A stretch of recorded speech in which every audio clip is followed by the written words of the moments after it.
Абдувахап Мамадрасулович кезек келгенге. Рахмат, Мирлан Исакбекович. Биз өткөндө премьер-министр ГКПНге жаңа жетекчи келгенде мен сурадым эле да. Келет кылып аткан 3 кадамыңыз депчи. Эмне келбеди өзү? Ал сиз эми билбейт экенсиз, мен кагазымда жооп берем деп атасыз. Ал өзү каякта? Өзү түшкө чейин өкмөттө болчу, ушул жакта кармалып атышат. Мирлан Исакбекович, аз биз эмне жыйынтык болот? Билбесе, жооп бере албаса, компетенциясы жок болсо. Түшкө чейин өкмөттө экен, түштөн каяка кетти энди?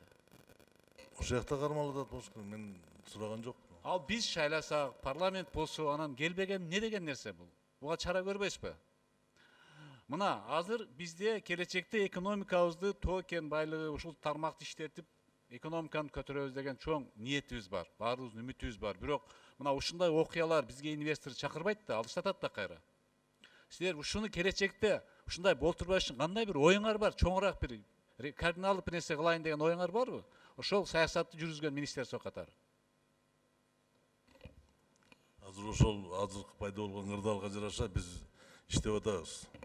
Жок, эмне келечекте да ушундай болбош үчүн эмне кылайын деген оюңар бар? Эми ар бир жерде болуп аткан маселе ар бир өзүнүн өзгөчөлүгү болуп атат. Чаткалда өзүнүн өзгөчөлүгү, Тогуз-Тоодо өзүнүкү. Ошого жарашан бир концепцияны алып чыгабыз, биз да азыр иштеп атабыз бунун үстүндө. Эмне, аны ошону айтып бериңчи, концепциянын бир 3 кадамын. Эмне кадам?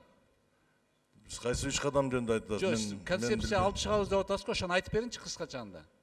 Эмне алып чыгасың? Эми ошо ар бир жерде месторождение жараша ошол элдин шартына жараша анан түзүп чыгабыз, өзүнчө программа түзүп чыгабыз. Жок, ошону кыска айтып бериңчи, эмне кыласыңар ушуну болтурбаш үчүн? Шартына жараша ошол жердин, элдин шартына жараша. Анда ошол айтып бериң, ушул жердеги шартты эмне кылып Мен чечесиз? сизге эмнени айтып берем, азыр айтып бере албайм. Анда эмне келдиңиз айтып бере албасаңыз? Мени срочно чакырды, келдим, азыр төрага өзү келмек, өзү келе албай калды. Анда айтпайсыз, мен билбейм, мен бара албайм, жооп бере албайм деп. Эми башка да суроо бар да сиздикинен башка. Жок, сиз жооп бере албай атпайсыз башкасына деле. Жооп берип атабыз.